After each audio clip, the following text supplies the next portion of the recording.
Hello, welcome to another episode of The High Ground, powered by Premier Companies. Jeff, how are you today, man? I'm good, Sal. How are you doing? Doing wonderful. I like this setup we got going. I know it looks like we're in a bus. If you're joining us on one of the podcast audio platforms, you got to see on YouTube what we're doing here. We got a new setup. We're down to one computer, but we're getting along just fine. But we got a new guest. Who you got for us? Well, we got Christina Lauber. How you doing, Christina? I'm fantastic. How are you guys doing? Doing good. That's a Lauber, correct? Lauber. Yes. Yep. Lauber. Well, before we get going, we've got the question of the day. So this is tell us a little bit about what was your favorite childhood TV show or movie? Okay, I love this question because I love the nostalgia backed of it, right? Like thinking back to like little Christina and the things that like she liked and things that made her happy. And I want to give two answers. You said TV or movie. I'm going to give you both. All right. Okay. We've already started the recording, so you can't cut this out. Okay. So as a child in the 90s, it was my duty to have a crush on somebody on Saved by the Bell. Like that was just, as a preteen, that's what we did.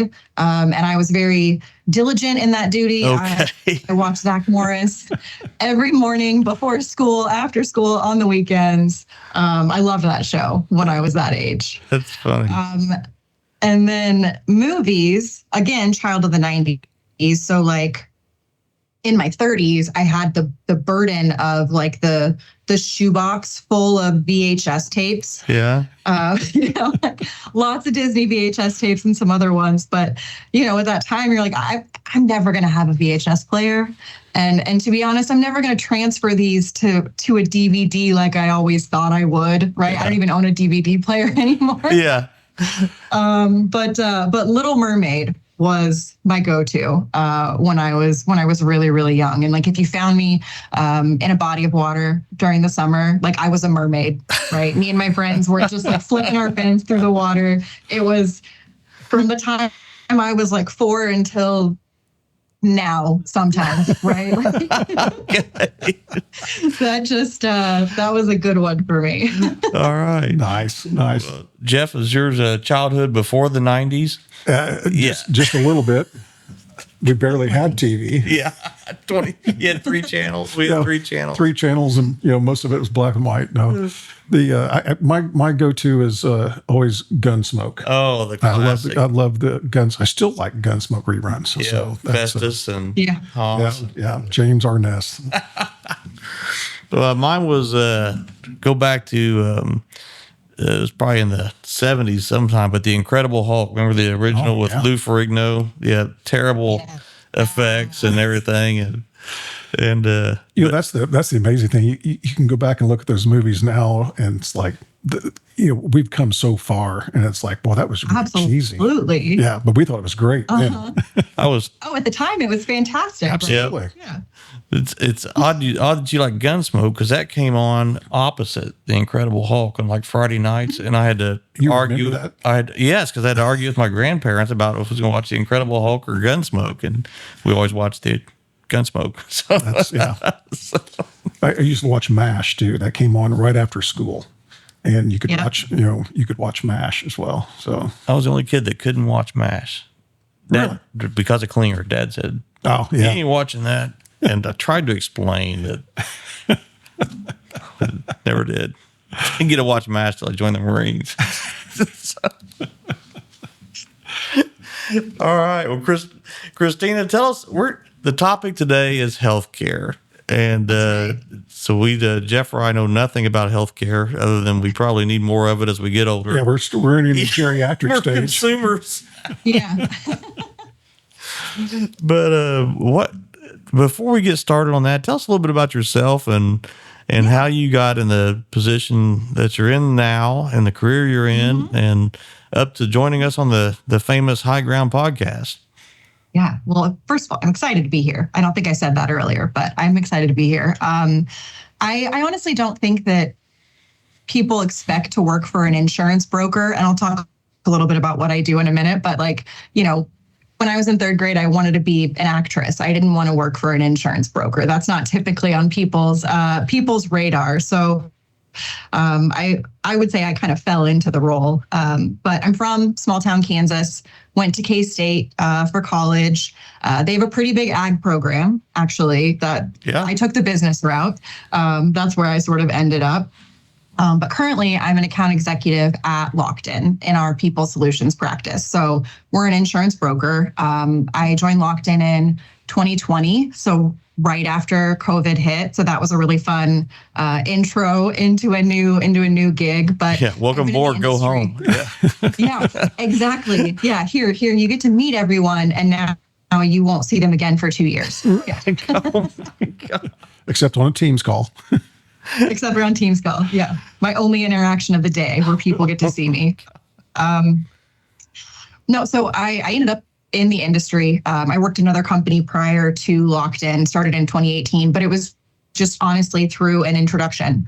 A friend introduced me to somebody and said, this person has a job opening. I think you'd really like it. I have a history in like recruiting and other sort of HR type things. And when I met this person, I was like, yeah, let's do it. I know nothing about insurance, but I'm really excited to learn. And flash forward to now, I partner with companies all across the country to, I guess the simplest version is that I help them build out their health and benefits programs. So I work with Premier and other companies, and the goal is to find the right carriers and partners for programs that will help employers, help their employees stay happy and healthy, and really impact the bottom line. And I mean, you guys already alluded to it, but insurance is confusing. It's complex. It's certainly a hot topic in the news now and always.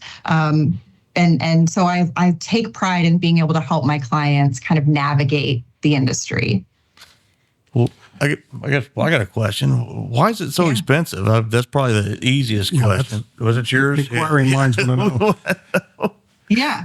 I mean, we could talk about this for hours, right? And I don't want it to be all like gloom and doom, but the cost of healthcare is definitely impacting us all, right? It doesn't matter if you're an employer, if you're a consumer, you see it in the news, you see it when you go to the doctor, and it's definitely impacting us all, but it's not just costly, but it's complex and there's layers to it. So today I want to like simplify it. Okay. I don't want to get into the weeds. I don't work on Capitol Hill, right? So I don't have a lot of guidance in that area. Yeah. Well, every election cycle, the politicians are going to reduce our healthcare costs and then they go up. Oh, right. Every time. Mm-hmm. Yep. Mm-hmm. And they're probably going to keep going up at least for the time being. So, okay, we can end now. We can just go no, there's some good. There's some good. Okay. We're going to hold you to that.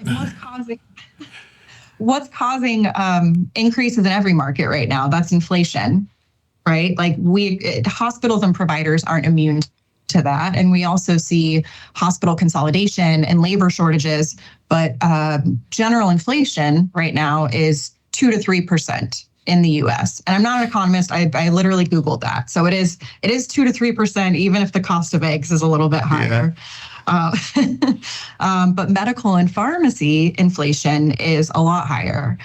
Coming out of the COVID bubble in 2023, it was closer to 10%. With the pharmacy side of that being 17%. Wow. So compared to the general inflation. Right now we're sitting at about like 6 to 8%, but it still outpaces general inflation and it'll keep doing so. But there's positive aspects to the cost increases, and that's advancement in medical technology.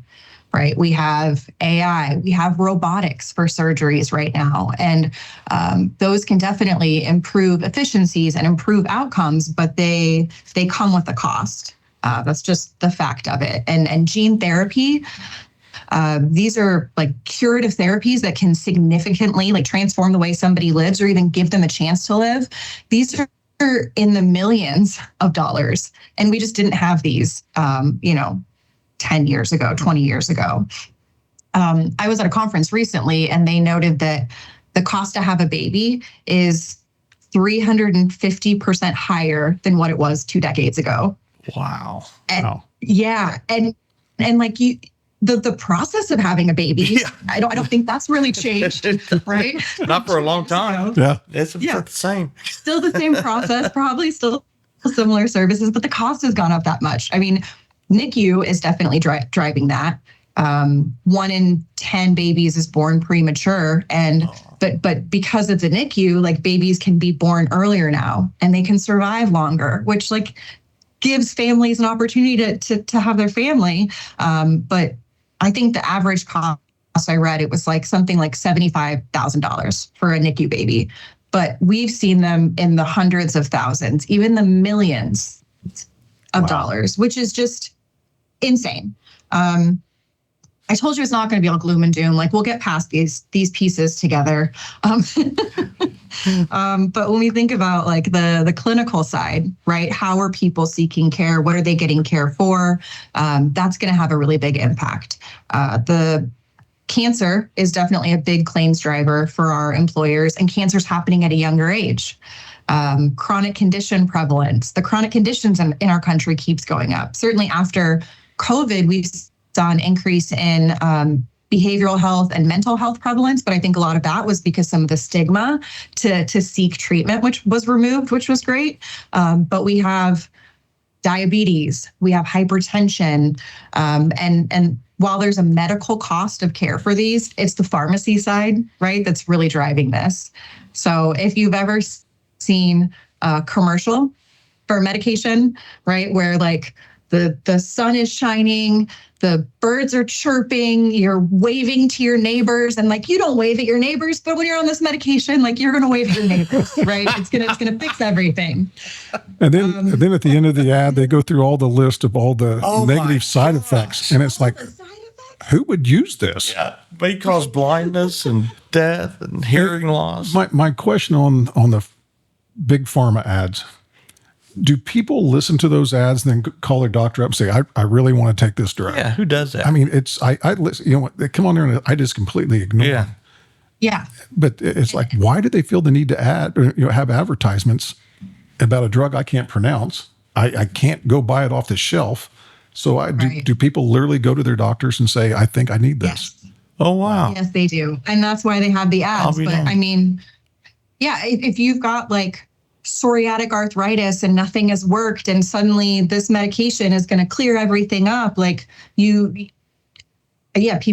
do ask. But I mean, the good thing is like, you know, we're a little bit insulated from the cost of the medications because we have, there's manufacturer coupons, there's patient assistance and programs out there to help members get lower cost medications. You have your out-of-pocket maximum on your health insurance, right? Like that's what you're going to pay. But some of these medications are $70,000, $100,000 a year just for the medication. And again, like we could dig into like why it's happening, but I'd rather not, because I think you know, these cost increases are going to continue, but I think that there are things that we can do about it as employers, as consumers. Like I mentioned, the three of us might not have an impact on what's happening in Capitol Hill and executive orders, but we can have an impact on our own kind of healthcare journey and costs. Okay. You know, it seems like, you know, in the old days, you got sick or you had a problem, you went to see your doctor. Now you get to see nurse practitioners, you know, physician's assistants, or teledoc. You just go online. Yeah. Is that helping bring the cost down, or is that adding another layer of cost? I mean, I can't speak to the provider scenario and all the different people that you're seeing, but there are lower cost options. Absolutely. Like that teledoc is a prime one. I think the biggest thing is just educating yourself on what your employer has, right? Like what benefits are available to you. And I think the industry can be really difficult to navigate, and it's confusing, right? Like you said, there's nurse practitioners, there's doctors. It's hard to find even an in-network provider that's accepting patients. Yeah. You know, like the access to care is really, really hard. This was a couple of years ago, but one of my friends needed to see a dermatologist, and they asked me, like, they're like, you're in healthcare? Like, I'm like, well, I just work for a broker, but I know a thing or two. But they're like, yeah, help me find a provider. So I went to the website, printed off a list of like 11 providers, and I bring it to them, and I'm like, all right, cool. Just start calling them. And like, people don't want to make a phone call. People don't even want to call to order their pizza now, and I'm telling you to call all of these doctors and try to make an appointment.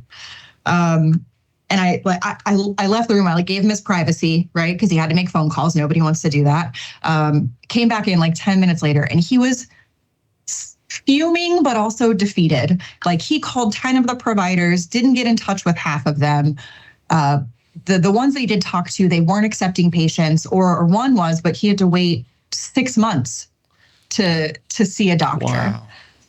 Yeah. And so like, that's a really big barrier for people. I mean, this one has a happy ending because I was like, there were 11 providers, right? Like you still have one more. Should have started at that end of the list. Yeah. I know, right? Yeah, you started on the wrong side. But that one was accepting patients, and I just knocked my water over.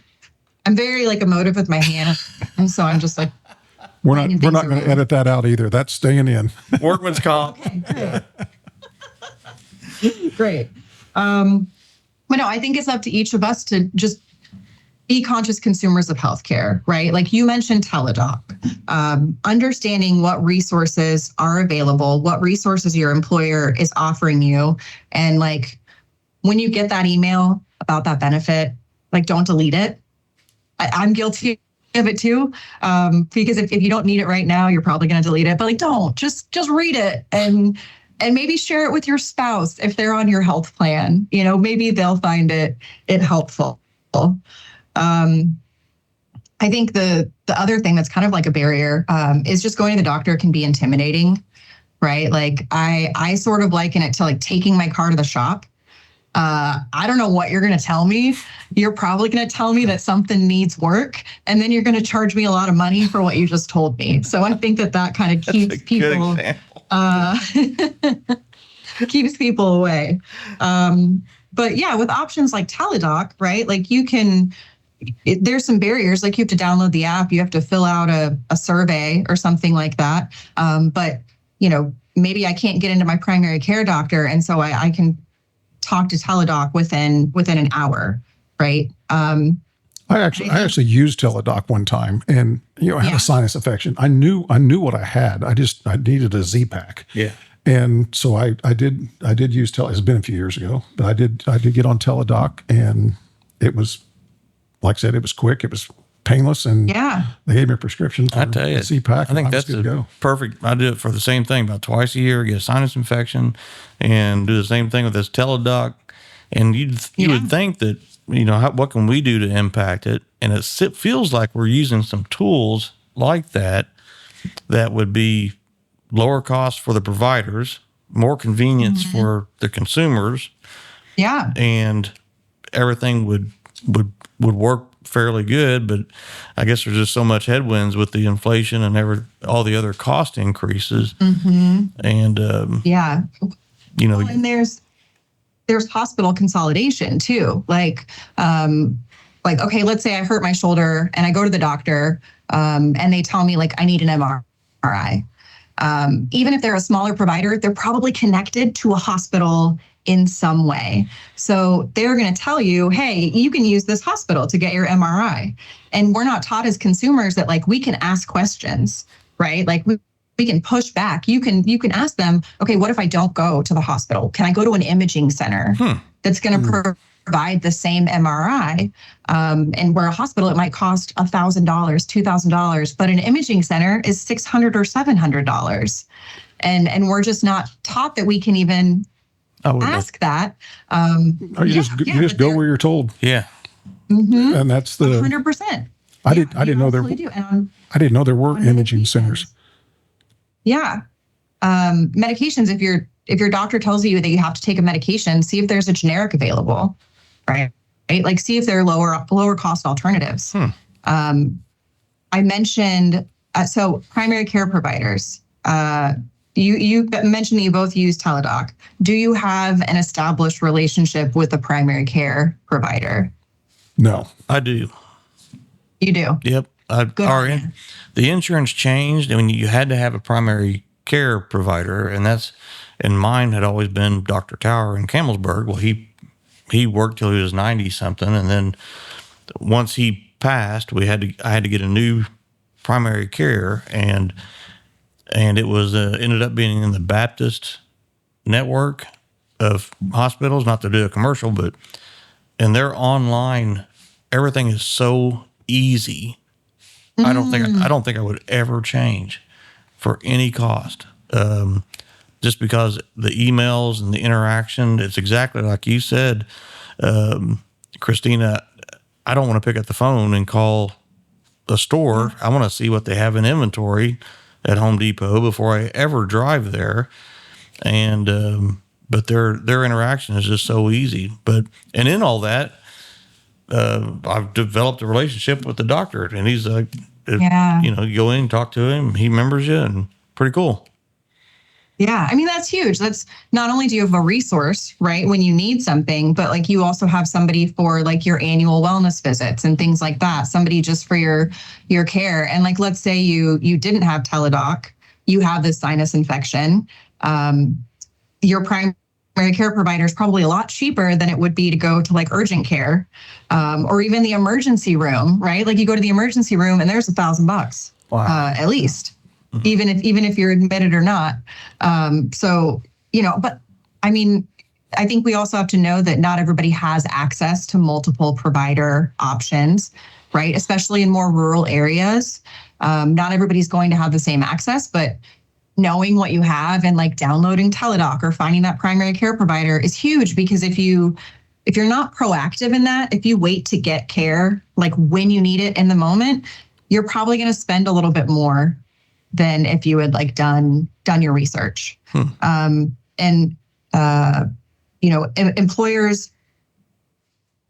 may or may not offer a lot of different programs, but I think it's just up to us to know what they are. And like, if you are an employer, I want to jump to that a little bit, right? Like educate your people. Don't just wait for open enrollment to tell them what benefit, changes and updates there are. Find a way to reach them. Find a way to keep the benefits kind of front and center, because these employer groups, especially Premier, like you guys do a great job of being really thoughtful in your approach to the benefits that are offered your people, to your people. And make sure that folks we do have a great team, and they're constantly sending out updates. They're available by quick phone call. They can help you navigate all that. So we are pretty blessed to have a good team that is. They're up on their game. Yeah. Yeah, absolutely. And if, let's say you're an employer, and you don't really know exactly what benefits to offer your people, work with your broker or your consultant to figure out what the best is. And even if you're if you have 75 employees, you're a smaller employer, there are certain funding options that are available that can help save money, right? It's not uncommon for fully insured insurance premiums to be 20%, 30%. And the only option for the employer, if they want to keep their costs low, is to increase the employee's cost or make the benefits less rich. So there are different options out there, like captives or things like that you can look into as an employer, and just, work with your broker on that. But I think the goal for all of us is just how do we bend that cost curve of healthcare over time when there are so many things that are outside of our control. And I think Premier definitely puts a lot of work into that. So we rely on you. We can come to Christina and say, hey, this is what our employees need, and as the needs of our employees change, then you tailor fit that to what kind of provider we go to. That's essentially what you do? Yep, absolutely. Yeah, what the kind of provider or the different programs that are available. And when it comes to programs, I think employers are all over the spectrum. We have some that offer really robust, rich benefits, every program under the sun, and then we have some that just don't offer much. We also there are employers out there that, they didn't offer health insurance until the ACA mandated it. We have some that are taking really a more aggressive approach, and they're not offering healthcare at all.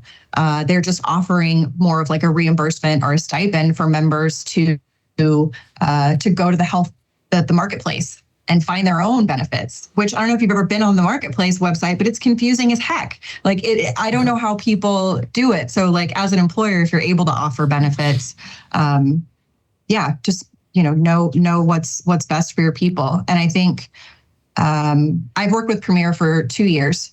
And in that time, it's been crazy, real whirlwind, because your team is doing all the right things, right? I think that the leadership team, the HR team, and Harold take a really paternalistic approach into, what's going to make our employees happy, what's going to make them healthy, how do we help them and their families with all the benefits that we can.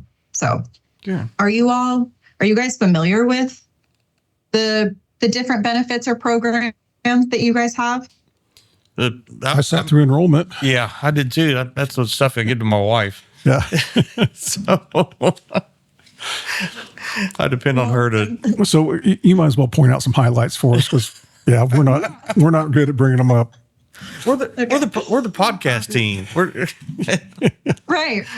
And then we do sales on the side. Yeah, we're only paid to do podcasts.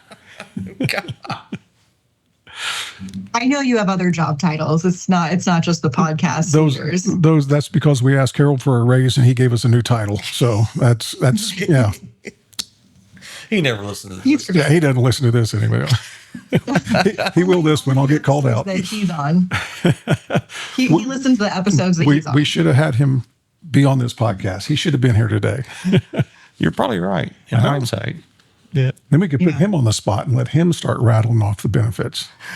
Well, Christina, tell us some of the things. A missed opportunity. Yeah, wasn't it? Christina, tell us some of the things that Premier Ag is doing for our employee group. Yeah. So you have a lot.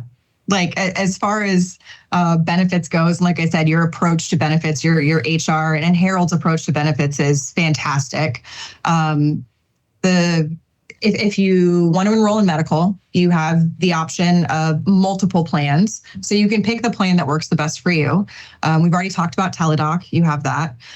You have a cancer advocacy program. So in the event somebody is diagnosed with cancer that's on the plan or their family member, they have a resource that they can reach out to just to help them navigate their treatment plan, to get a second opinion. 25%-ish of cancers are misdiagnosed or misstaged. So that second opinion service is really important, and they help with that.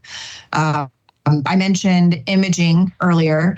But you have a program where, depending on the plan that you're on, you can basically get a non-emergent surgical procedure or an imaging like an MRI or CT scan for virtually free at different locations kind of across the country. So you have that program.